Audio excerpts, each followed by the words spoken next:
going on, ladies and gentlemen? Welcome to Doing Time, episode 11, the Lifers Cast. We got a special guest, the Grime Lord himself, Mo Ruckux, up in here. We got Broadside Hip Hop, that's 4 words.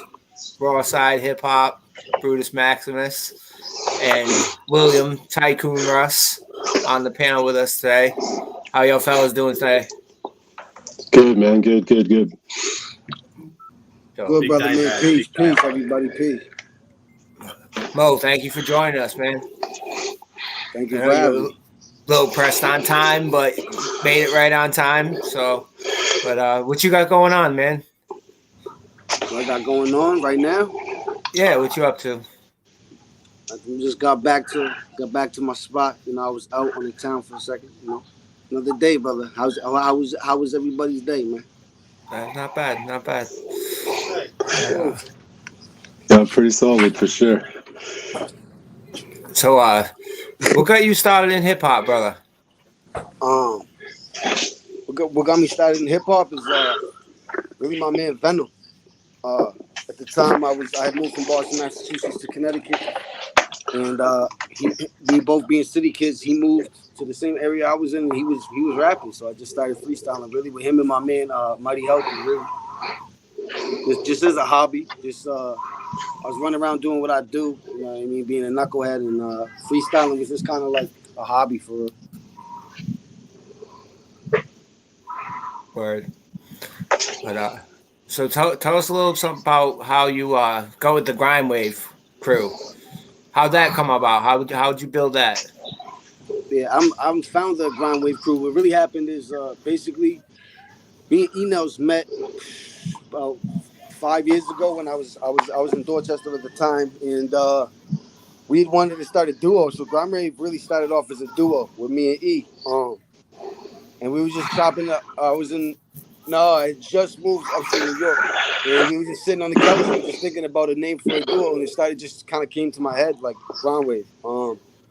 And then a lot of things happened from there that created it. Went from a duo to a group to now we're a collective. We're not a group.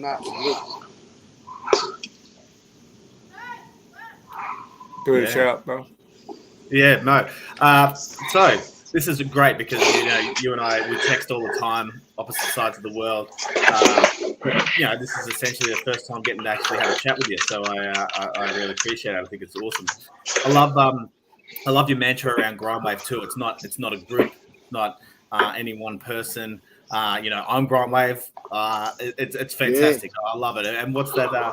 How did you settle on something like that? Like a lot of people are really protective of their brand, of who they are and whatever else. But the wave is just like all encompassing. It's literally like it's that big tidal wave. Right. Yeah, undoubtedly, man. Whether you support, you MC, or however you're connected with us, like you are GRIMEWAV. I mean, like this thing is bigger than me. They can shoot me today, and it's not gonna stop.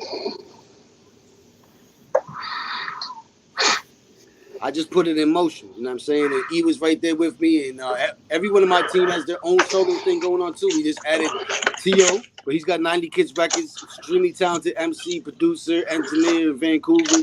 He's got Mastermind, so it's really just it's a family, it's a collective format, and that's just the best way to do it. I just want the grime to grow, you know what I mean? Yeah, that's awesome. That's a great. I remember the first time I sort of got introduced was Hanzo's Birds of Prey EP. Loved it, and connected with him, and I think that was just before you got out. But he's like, Mo's coming, like this is going to be crazy. And then you came, and then it's like, oh, Frank's coming, like, and this guy's insane. And then he comes, and it's like, it's just been for the past couple of years, just bang, bang, bang, hitting up in the head. Yeah. Yeah, funny story about Frank. I was our homie in Albany was telling me about him, and I wasn't really open-minded at that time to even adding anyone. And let me just say, first 5 minutes, we immediately linked, you know what I mean? Both from the similar cloth, street kids, and he was a beast off the rip. So I'm really grateful for that, how that transpired. And Lace became a part of of the wave before the wave was even the wave, because we went on tour. Ren Thomas brought us out on tour, and at that time Ren was Lace was one of Ren's artists, and we just linked. We just bonded crazy. You know, me after every tour date, we'd be outside freestyling all night. We were just so excited just to have that experience. And when I was on the prison phone, Hanzo always kept the phone on and looked out, made sure I had everything, tobacco packages, everything else. And Lace got on the 3-way and was like, "Yo, I'm trying to get down with GRIMEWAV," and that wasn't even a question because. I always have mad love and respect for Lace as a person and as an artist.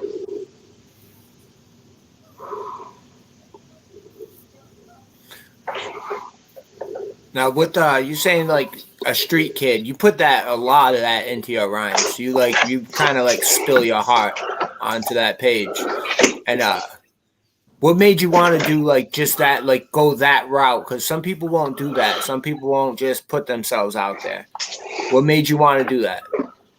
Nothing really made me want to do it. I mean, I'm kind of influenced by hardcore hip hop. That's when I realized maybe I could rap myself for real, like the Coca Nostra and shit like that. But it's just really my experience. I mean, my father's Irish, very strict. I mean, all my grandparents are off the boat, and so very quickly I was out the house, and just my experience was hardcore, grimy, in the street. A lot of criminal activity and shit like that, just the petty crime, just to survive. Because that's just where I mean, when I was young, I did 3 years in juvenile corrections, and that's just kind of was. I'm just reflecting my experience, and it's not really me, man. Like the beat, I tap into something. If I'm not feeling the beat, I'm not doing it. People say, "Oh, if you're a rapper, you can rap to anything." I don't give a fuck. I'm not. If I can't tap in with the beat, there's some sort of muse with it, man. And they just help. And I feel like I tap into something, and it's co-create with it, whatever it is. I'm not sure what it is,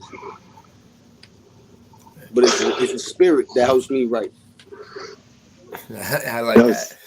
But Willie, you got anything? Yeah. I was just thinking. I was listening to your EP today, and just listening to your voice and how you have such a calm demeanor. Like you have this style that just like you've seen it all, you've experienced everything. And it's like, fuck, I don't need to be anything other than myself. And he just comes across in your music really well. And I was wondering if you ever thought about how you were ever going to flow, or is that just something that just came out of you when you started rapping? Just that style you got, just the calmness, like. I don't really hear that a lot from a lot of MCs. Like I told you, I started off just running around the streets, doing everything I'm doing, freestyling all the time, and I didn't.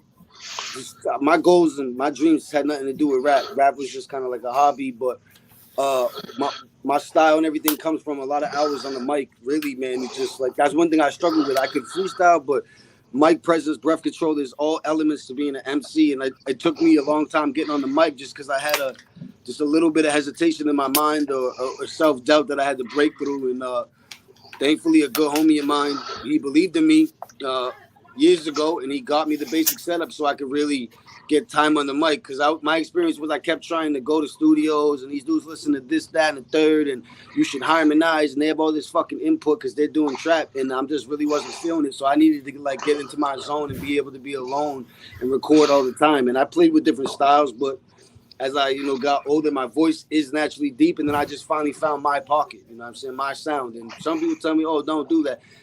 That doesn't sound like your voice, man. Listen, I've been smoking fucking Marlboro Reds since I was like 11. Like, you know what I mean? Yeah. It's not that crazy. I just put a little sauce on it. You know what I mean? Yeah. Brutus. No. So, and this is a left field type of question, but so you talk about mic presence. You got that really rough, raspy flow, and talking to you now, you can tell that that's just inherently you.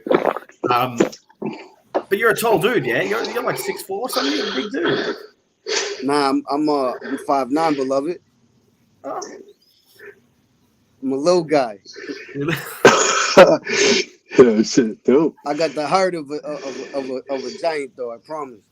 Yeah, the presence that you have on every track, and that's and I've listened to everything you've done. I listened to obviously all your features and all that sort of stuff too. I'm a big fan.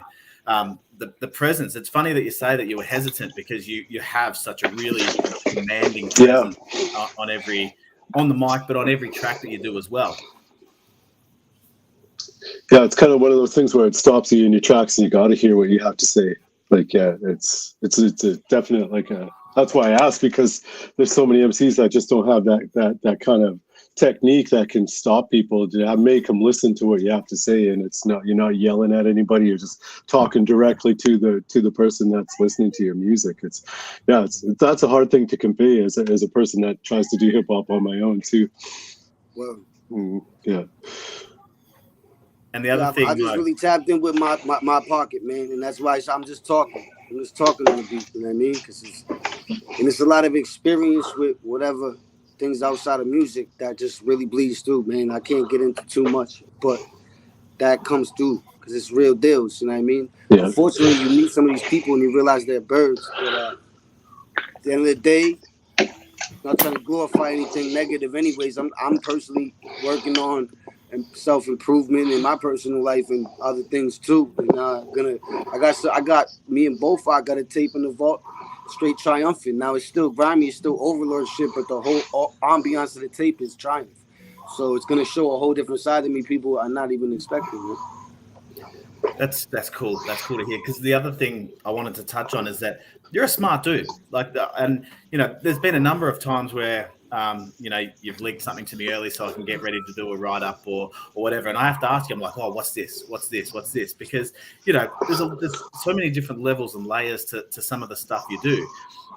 It's clear that you put in a lot of thought and a lot of effort, but you're a smart dude. I appreciate that, my man. I try to be. The whole vision, it's all materializing, man. I'm just great, it's cool to see. A lot of my people, me and Agar go way back, man. That's a mentor of mine. And a lot of people from GRIMEWAV to, people who are like brothers to me, whether everyone knows it or not, are all starting to break through the airwaves. And that's cool to see because I've been, not everyone, but me and Agar go back farther than anyone in GRIMEWAV. Back in the day, I even lived with Agar. When times got rough, I stayed with him for a while. And I told him this was gonna happen. And he always knew it too, because he's an amazing talent. And I'm grateful to call him a big brother. Man, his pen is something different, man. Yeah, he's pretty dope. He's amazing. You're right. But we're gonna move on to a little segment we call "What's Your Issue" here at Doing Time. It could be anything. Doesn't have to be music-wise. Just try not to get a little political. You know what I mean? So, Mo, what's your issue, bro? I was thinking on this question. Really, I'm just gonna put it like disingenuous vibes. Anything fraudulent, poses, disingenuous. I'm really not jacking that. I'm not feeling that. And there's a lot of that shit going on. Whether that's in any type of thing, music, whatever, the way people treat you. I just had I got a big heart, man, and been through some ill shit, and principles that in different times of my life have been a life or death matter, whether that's the street or prison or juvenile or whatever. So I don't really feel disingenuous or anything that come off superficial, man, or culture vultures, whatever the fuck, man. Good answer. Brutus, what's your issue, brother? I was saying to you before the show, I find it hard because it's been a pretty reasonable week. I haven't had anyone tick me off. But one thing, one of my issues is people not continuing to promote their stuff. All right. So I've seen it online. I've mentioned it before, but people pour hours and hours into writing rhymes, getting studio time, putting everything together, and then they slap up a Facebook post or they send out a link and tag 100 people, and they think job done. And to me, it's frustrating to see because this is a craft. You've spent hours and hours and time and money and energy, and to think that they just don't need to promote it anymore. And I just would, everyone's worried about spamming people or whatever. You got to do it properly. You got to, develop those relationships. But I want to see people, stop moving away from a track or an album the second it drops. I appreciate all the new music. I love it. But I want people to keep plugging that, keep resonating with that, because there's some fantastic music that I'm still playing, 6-8 months on, that people have forgotten about. So if you're out there listening, keep plugging your shit. Right. Yeah, you're absolutely right, because people just quit after a few weeks, or they think that one plug is enough, and then they get on social media and they're like, why is nobody helping me out? Why is nobody supporting me? And it's like, you can't be begging, basically. You got to do that shit yourself, But you got to go to the Rebel school of marketing and just hit them over the head with it constantly, Exactly. But Will, what's your issue, my man? Oh man, like Brutus was saying, I've had a pretty decent week, so nothing really. But I think issue I have is I didn't even really think about this. I've been working, but I'll say this: I work for a company that helps families and kids, and we did a workshop today about lateral violence and how that's an issue, that's a problem amongst all kinds of people in communities up north here in Canada. And basically, it's just a system of destroying people's self-esteem, basically, because other people don't have self-esteem. And that's something we've been working to stop doing within our own community, and that's been a huge issue for years. Me being just like a Canadian boy living in the woods, but there's a lot of issues and problems here that just aren't being addressed. And so part of that is just crabs in a bucket mentality, where somebody is really successful, but nobody is really celebrating them for their success and trying to take them down and tear them down for what they're doing rather than picking them up. And so we all end up being pulled down into a level where we should be beyond, but there's a lot of us that are still stuck there. So that's just my specific issue that I'm dealing with lately. But yeah, it kind of seems to cross over to just about everything in life too. Your issue, it's like even with the underground hip hop community, like people are constantly trying to like go at each other or trying to take somebody else's shine away, or live shows trying to like not promote the proper way, and which is not cool. Not cool at all. If you're gonna promote yourself, promote the guys on the bill too. Because it's a team. Really, it's a team effort, even though you're doing things solo out there or with your own group. But it's only going to build, and you can bring in other people's fan bases in, you're bringing everyone else's experiences in, and like you're building with each other. It just seems to be the only way to do it, to be really super successful within anything that we do, I think. Just from my perspective. And that's a really good point. It's probably good that we've got that point and that issue with Mo on, because Mo, Hanzo, Enels, everyone, it's amazing to watch. Flowers, you know what I mean? Like they're all about giving flowers. When one of us shine, all of us shine. There's no egos. There's no nothing. It's just that's totally in contrast to your issue there, Will. And so it's probably good that we got Mo on, because that's the positivity of the hip hop scene, is when you see guys like GRIMEWAV just plugging everyone and saying, big up this and big up that, and dude Slater, it's crazy, and that energy. And I know for a fact, Mo, that this is something that's really, really speaks to you, is that positive energy. It's that positive energy what you mirror. So that whatever you feeling inside is what you're gonna see in your external world. And I love seeing people win. I'm not gonna name different artists, but there's different pop stars, and everyone in the underground want to hate on them. That's kind of bird shit to me. If you're a pop star, you're not even my competition, and if they're winning, I'm happy. That means I can win. You know what I mean? You guys, people might be surprised some of the stuff I listen to from there's different type of, you know what I mean? Sometimes if I'm chilling with some pretty girls, I'm not gonna put on the Mortal Technique. You know what I'm saying? Right. It's not the vibe. It's slap that Jodeci on there. You know what I mean? So my issue doesn't seem as big. My issue is just a pain in the ass issue. But return your carts to the cart thing, please. We went shopping this morning, and it was like 9:00 in the morning, and carts everywhere already, and it's not cool. You know, you're gonna bang somebody's car up and shit. You know, just return your car. It's not that far. Usually they're within about 20 feet of wherever you parked. So return your car to people, please. Don't be a douchebag. Do the right thing, motherfucker. Yeah. You know, right? Exactly. You know, it's not that hard. Just be a little courteous. You know, Literally. so the universe will come back on you good. But, all right, we're gonna move on to Apocalypse Facts. The 4 albums, 4 different genres. Who wants to go first? Mo, you want to go first, bro? All right, let me see if I got it off the top of my head. Yeah, I'll set it off. Toxicity by System of a Down. Pink Floyd, The Wall. Only Built for Cuban Links. Melancholy, Infinite Sadness by Smashing Pumpkins. Good picks. Good picks. Any reason why? Oh, no, I'm incorrect. Nope. Oh shit. Not Melancholy, Infinite Sadness. That was a consideration. What it really was is Man Comes Around, Johnny Cash, the cover album that he did. Where he did all the covers better than the original. Yeah, that was a good one too. But any reason why you picked those albums? People would think they don't know, but rock and roll is my first love more than hip hop even. So that's why I mainly pick different genres of rock and roll that I love. I don't know.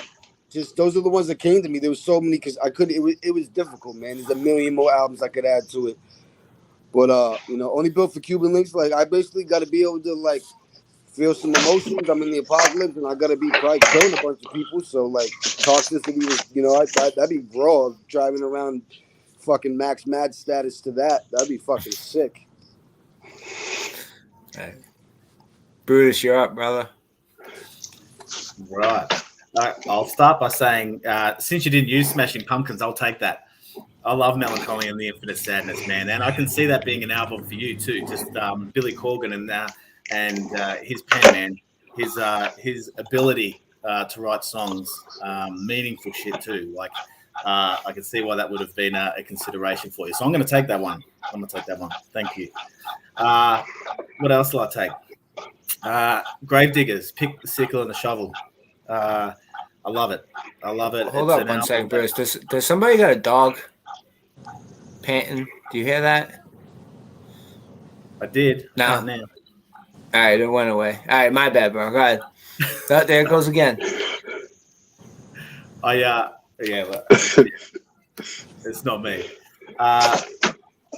Gravediggers, Pick the Sickle and the Shovel.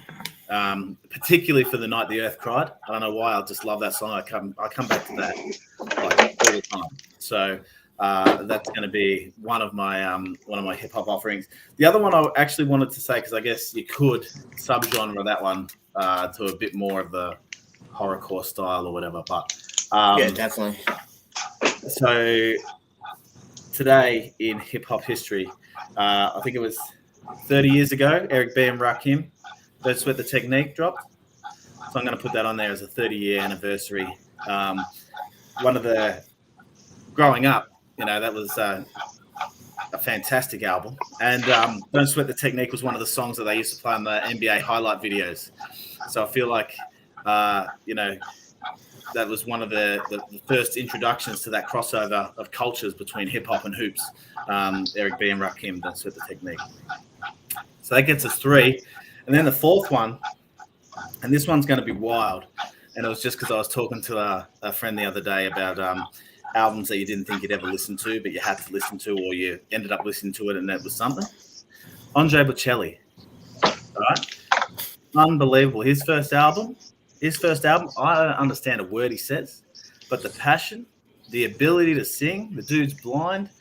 It is amazing. If you've never listened to it, do yourself a favor and listen to it, because it is a fantastic album and something that you got to be in the mood. It's killer. Good picks. Will, you're up, brother. Dope. Okay, man, I would pick Janelle Monáe, Arch Android. It's one of my favorite albums I've ever listened to. I just the ability for her to just sing and do whatever she wanted to for a full album was kind of mind blowing to me when I first heard that album. And I love all of her music, but that one in particular just really is one I go to if I want to listen to some kind of trippy kind of R&B. I'll pick hers, Janelle Monáe, just 'cause she's got such a beautiful voice, and she's a good actress too. On top of all that, and then for I don't know, more Chiba's Big Calm would be one I really enjoy. That's actually an album that got me through a lot of difficult times when I needed, because there's that song by the sea, which sort of just reminds me of home where I'm from in Haida Gwaii here. I live on an island, and so and then for I love Daft Punk, so I put Daft Punk Discovery for some reason.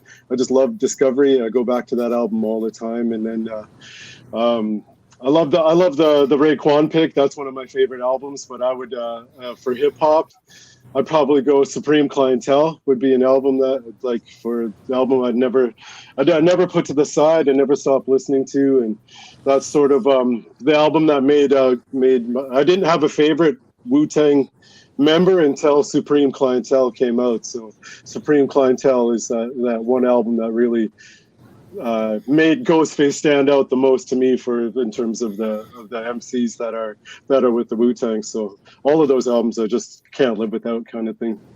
Yeah. Good picks. I'm gonna go with JMT, Servants in Heaven, Kings in Hell. Dope album, front to back, no skips, and shit's just fire. I'm going to break that down into soundtracks now because I'm going to go with a hip-hop soundtrack because that's a subgenre, right? I'm going to go with New Jersey Drive soundtrack because awesome movie. Then the energy of the soundtrack just matched the movie perfectly. I'm going to go over to rock. I'm going to take Fleetwood Mac, Rumors, because classic. I don't use that word too often. You guys know how I feel about that classic word. Yeah. But that's definitely a classic. And then, let's see. I had it in my head. Rage Against the Machine, Evil Empire. Because another one. Yeah. Any Rage album you can just put on and you feel it. And it brings you back. Even at 42 years old, I'll put one of those albums on. I'll feel like I want to be 16 again, smashing shit. So sometimes you got to get that energy out. Yeah, Mo feels it. Yeah. But all right, let's move on to our open topic. And it was actually from Anthony Gonzalez. He mentioned it in our chat in the back over there at HHL. And it's I want to talk about how the misogyny and homophobia and that sort of thing in hip hop. It's kind of it's not as prevalent as it was, but it's still an underlying thing. And I don't hear anybody on HHL, any of that music, you don't hear it anymore. And so I just wanted to get your opinion on when do you think it started to really die down? Because it was bad, really bad for a moment there, for a long period of time. So, Brad, you asking me? Anybody. You want to chime in first? Go ahead. Someone else could take that one. Okay. I feel like it's sort of. Oh, okay. Go ahead, Brutus. No, go ahead, Will. Go ahead. Okay, I'm thinking about guys like Kanye West and what's his name? I'm sorry, I can't think of his name. He's from Chicago, MC. Oh shit! Why am I not thinking of his name all of a sudden? But guys like that sort of kind of brought the consciousness more to the forefront in the early mid 2005, 2006, and I feel like from there, things sort of started to become a little less misogynistic. It was funny. I was going through all my old West Coast stuff, and I made a playlist and listening to all that, and I was just like, holy shit! I remember listening to this as a kid and not really being fazed by it, but listening to it now, it's just like, oh man, I have to play this stuff in my headphones because everyone's going to be pissed off that I'm playing these tunes, in a public setting or whatever. But, it was stuff that didn't matter when we were younger as kids. But I would say about mid 2005 or so, things started to change a little bit towards, having more positive light towards, those kinds of folks, those kinds of people. But yeah. Yeah, I'd probably agree. I think we saw over 20 or 30 years, we saw a big swing. We saw West Coast gangster rap, that real gangster element was really strong. And then after the whole Tupac and Biggie thing, we had that sort of shiny suit era. And then after that was when you got your Talib Kweli starting to, they've always been around. It's just that there was now room in the market for people to start listening to them, right? And so music became more about the music and lyrics and content. And I think that that's a progression that has continued now, because even though we're getting a hell of a lot more music, we're getting, shorter albums, but we're getting multiple albums every year from people. We're getting, as our attention spans and that have changed, so's the content. And now we don't tune into that sort of stuff. You get that in the movies and whatever else. Hip hop has transcended that now, and it's all about quality. It's all about people are appreciating, a sharp pen. People are appreciating the DJ and the cuts, and people are appreciating production. I think we've gone from, this big mainstream era where the narrative was told for us, to now we're actually telling that story, and we're saying that quality matters.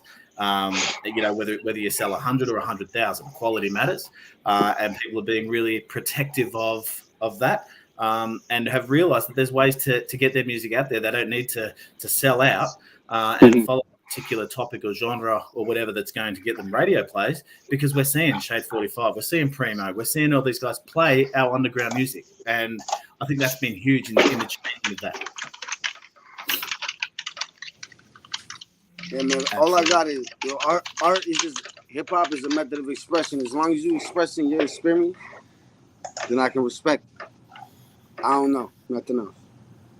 You know what I mean? Not everything I talk about is good, but I really just am expressing my experience. But now we've seen the females on the flip side doing that, selling out in the mainstream for that kind of same thing, and it's too bad. But I don't even allow that type. I'm not gonna promote anyone who from the mainstream, but I don't allow that shit to even be played in my presence.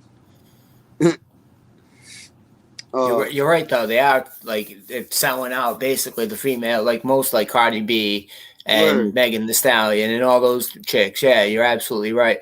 And it's totally a double standard too.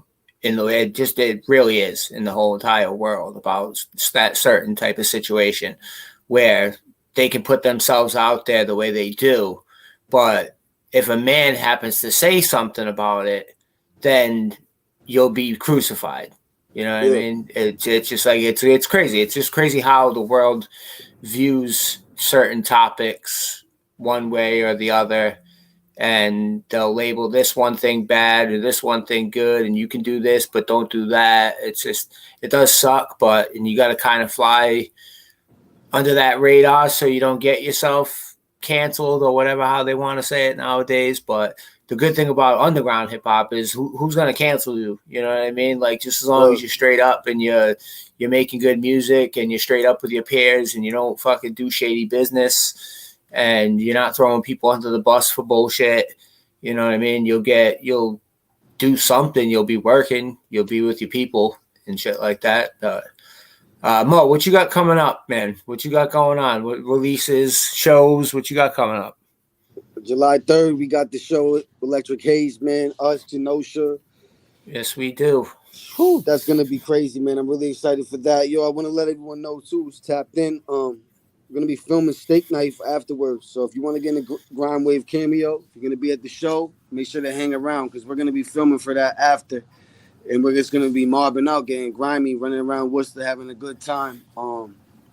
We got a show coming up in August at Toad's Place. We're opening it up for Ghost. First time at Toad's Place. That should be really dope. I'm excited about that. First and foremost, my camp. All I can say is our next tape is in the process. Exclusively produced by the good brother Johnny Slash. So I think you guys know how crazy that's gonna be. My next tape is Behemoth, and I'm really just waiting on a couple verses, but I got a lot of ill features on that. It's not really a solo LP, but it's more so my vision where I brought Calistro, Umbrella, Genosha, and Brown Bag Money all onto one project, man. And a bunch of crazy solo records as well, but where it's just me, but a lot of features on it.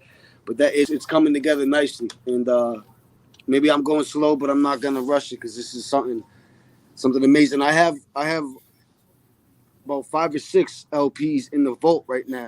And it's just about visuals, and I got a lot of things, potential distribution on the table. So I'm not rushing nothing. I'm trying to improve every time with our releases, learn, do my due diligence, and do the best I can by my team. So we're not stagnating, man. We're learning and growing and increasing and getting creative with our releases and how we're gonna get it to new people, man. You know what I'm saying?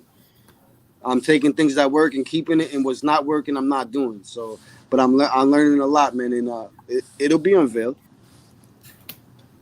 That's dope. Yeah, you got to do that in business, especially this business. It's all take the steps, do the right thing, make your moves. If you fuck up, you fuck up. You move on from that.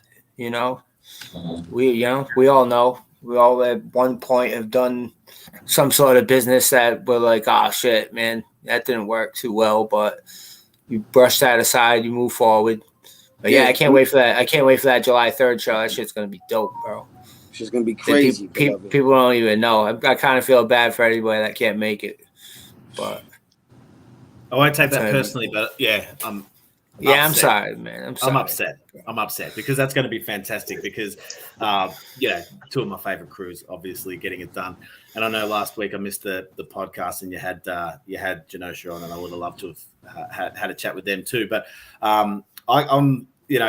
it's been a big journey for you, Mo, because I've learned, so much about your discography as you go. And, Behemoth has been just something that's always been there. Even when Scumlord came, Behemoth was still there. It's coming. But what is a good thing is that you aren't rushing it, right? So there's enough music that you're putting out there, whether it's just a verse on a Just P single or, there's enough music coming out of your camp that you have the ability to take your time and make that quality. And so whilst, I've been hearing the word Behemoth for over a year now, and I'm still excited about it because I've seen the progression of you as an MC over the past 12 months. And I can only, and correct me if I'm wrong, I can only speak to my experience, but I feel like, have we lost Mo? No, there he is. I feel like we've, you've probably gone over that project and changed it, multiple times over the past 12 months. As you've grown and developed, as you've made relationships, as you've, sharpened that pen. Yeah, that's the thing. And I'm just really pushing myself to take it to the next level. So yeah, that's happened. It's evolved. I mean, I got the tracks that aren't going to make the cut would be a crazy tape alone. I might even release some of those as, I don't know. You know what I mean? Like, so that's been difficult, but it's also a lot of crazy production on it. I got production from Hanzo, Anu L, Dead Poet Society, got production for Stu Bangers on one of the records. It's really coming together. It's coming together. But the real thing is too is like I'm a leader, and first and foremost, I put GRIMEWAV first. So it's tough to put energy towards the collective and the solo, and my collective comes first. But it's all good. Also, Prime Imperium, me and Bofat, I think everyone familiar. My brother, we have that tape is coming is much closer to completion. We're just kind of waiting. We have we have offers on the table already for it to be distributed in vinyl and stuff. But I'm kind of feeling out which way to really go. You know what I mean? Because we gotta level up, man. I'm not just releasing stuff on Facebook anymore. I have a refined plan, a refined vision. And I'm just grateful. You know what I mean? Because this stuff just manifested. I thought I was going to go to prison. Everything was going to be over. Hanzo brought it to a new level. When I came home it was Hanzo's tape for real, but, I'm on that vinyl Birds of Prey. And I wasn't sure that everything wasn't going to collapse, to be real. When I was in that dark night of the soul, like, I didn't know what was going to happen. And so that's why you just got to trust the process. Because even in the darkest moment, I came through the other side in a better way. So there's no stopping the grind, baby. Can I ask one more, awesome. Brad? Can I ask one more? Go ahead, bro. Keep going, man. Excellent.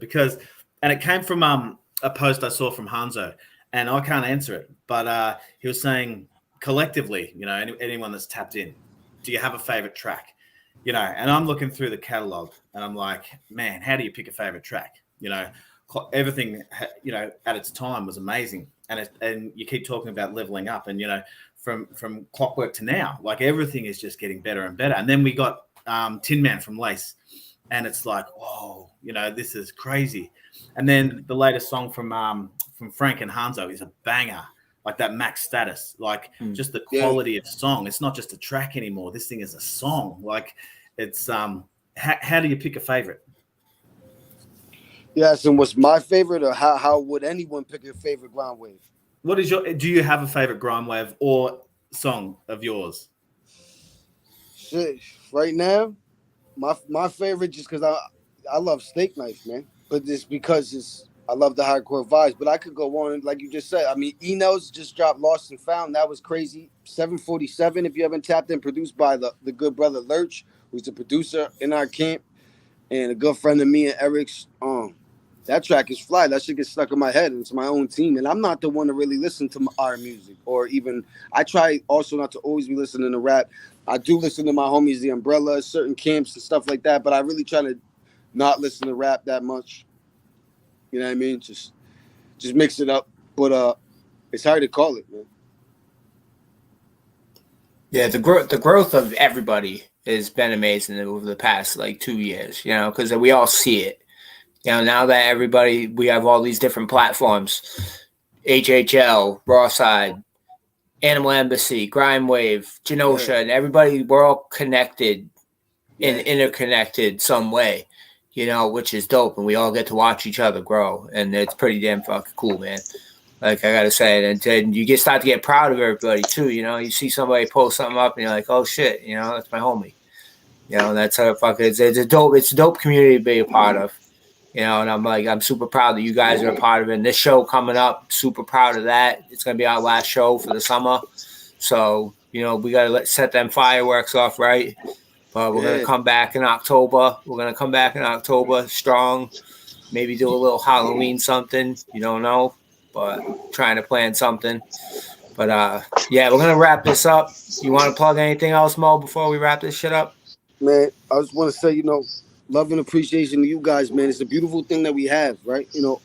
We all got the ability inside of us, the spirit to create, co-create with the universe. And as we unify, you just touched on this whole network and continue to work together, it's only going to get greater, beloved. That's it. Well, just stay well together. And I'm grateful. It's love, man. Definitely. Thank you so much for coming on, man. I will see you on the 3rd. Can't wait to see you guys rock that shit, rip the shit down. Everybody's gonna be going wild. Yeah. I wish you guys could too. It sucks, man. But one day we are definitely spoiled. We're gonna end the summer with a bang. Be at Electric Age July 3rd, or the Overlord's extremely disappointed in you, unless you're Brutus or our brother here, because they're in different countries. Yeah. I learned about GRIMEWAV from Brutus. I get all my underground stuff from Brutus and Hip Hop Lifers. So much appreciated to all of that. The movement that's going on I feel really lucky to be a part of it. So I'm really grateful that I get to find and discover music that you guys are creating, which is incredible stuff, authentic, real. And so I really appreciate it. Oh yeah, in one of these days we'll make it to a show.